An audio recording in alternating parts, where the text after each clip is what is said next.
Hello नमस्कार दोस्तों, मेरा नाम है सोहराब यादव। मैं आपके लिए लेकर आया हूँ अनेकार्थी शब्द का अगला वीडियो। दोस्तों, पिछले हम 3 वीडियो अनेकार्थी शब्द के दे चुके हैं, जिनमें हम आपको 5-5 करके 15 अनेकार्थी शब्द याद करा चुके हैं।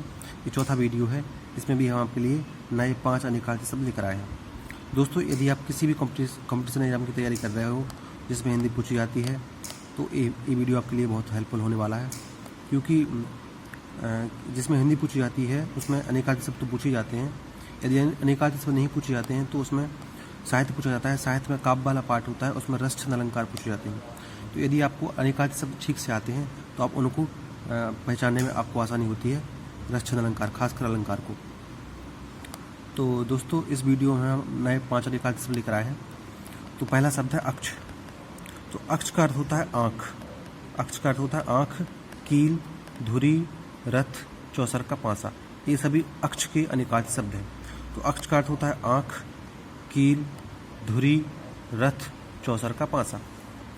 तो रथ के अंदर क्या लगा होता है? रथ के अंदर लगी होती है कील, और रथ के अंदर जो पहिया होता है उसमें धुरी भी होती है।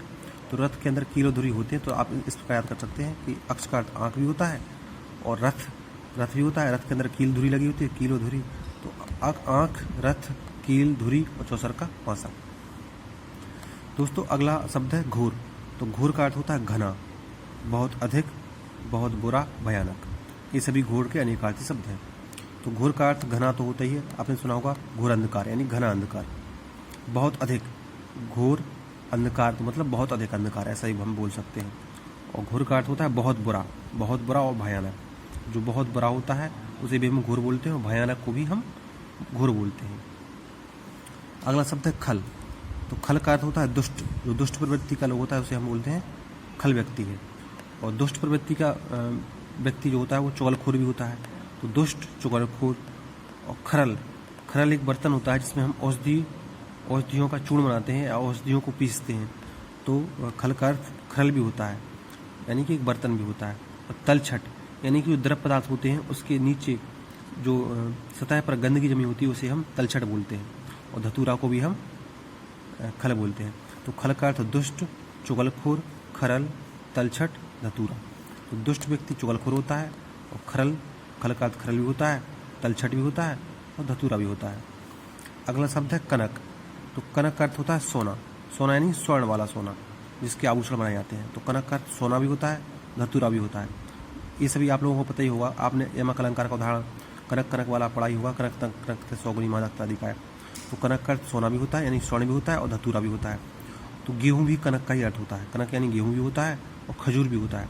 गेहूं भी खाद्य पदार्थ है और खजूर भी खाने की खाद्य पदार्थ ही है। तो गेहूं, खजूर, और जो टेसू होता है, जो टेसू का वृक्ष होता है उसको भी हम कनक बोलते हैं। और जो टेसू के वृक्ष पर जो पलाश के पुष्प लगते हैं, जो पलाश के फूल लगते हैं, उनको भी हम कनक ही बोलते हैं। तो कनक का अर्थ सोना, धतूरा, गेहूं, खजूर, टेसू, पलाश। तो आप इस क्रम में याद करें इनको, तो आपको याद करने में आसान हो। अगला शब्द है कृष्ण। तो कृष्ण के भी बहुत सारे अनेकार्थी शब्द हैं, जैसे काला, कृष्ण भगवान कृष्ण कन्हैया बोलते हैं इनको, वेदव्यास जी को, चंद्रमा का धब्बा, एक पक्ष। तो कृष्ण का शाब्दिक अर्थ होता है काला। तो कृष्ण का अर्थ एक तो काला ही हो जाएगा। और कृष्ण, जो भगवान कृष्ण थे, कन्हैया थे, वो भी कैसे थे? काले थे। तो कृष्ण का अर्थ कृष्ण भगवान भी होता है। जो वेदव्यास थे वो भी काले थे, सांवले कलर के ही थे।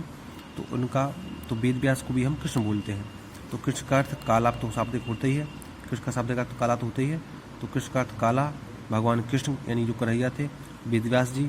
जो चंद्रमा पर जो धब्बा है, जो चंद्रमा पर कलंक के रूप में हम धब्बा जो देखा जाता है चंद्रमा पर, उसको भी हम कृष्ण बोलते हैं।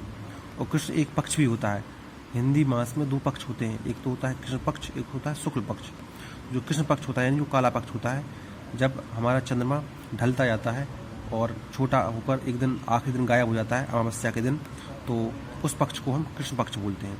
और एक शुक्ल पक्ष होता है, यानी हमारा जो चंद्रमा है वो बढ़ता जाता है और एक दिन पूरा चंद्रमा दिखाई देता है, यानी पूर्णिमा, तो उसे हम पूर्णिमा बोलते हैं। तो उस पक्ष को हम शुक्ल पक्ष बोलते हैं। तो कृष्ण का अर्थ काला, भगवान कृष्ण, वेदव्यास, चंद्रमा का धब्बा और एक पक्ष, पखवाड़ा, जिसे हम बोलते हैं। तो दोस्तों, आज का ये वीडियो यहीं तक था। इसमें हम आपके लिए 5 अनेकार्थी शब्द लेकर आए थे। इनको हमने आपको एक्सप्लेन कर दिया है कि इनको आप कैसे याद करें। आपको इसी क्रम में याद करने की कोशिश करना है, ताकि आपको याद करने में आसानी से याद हो जाए आपको। दोस्तों वीडियो आपको कैसा लगा एक कमेंट में बताएं और वीडियो को लाइक करें, चैनल को सब्सक्राइब करें और वीडियो को शेयर भी करें। यदि आप ऐसी और वीडियो चाहते हैं तो कमेंट में अवश्य लिखें। धन्यवाद।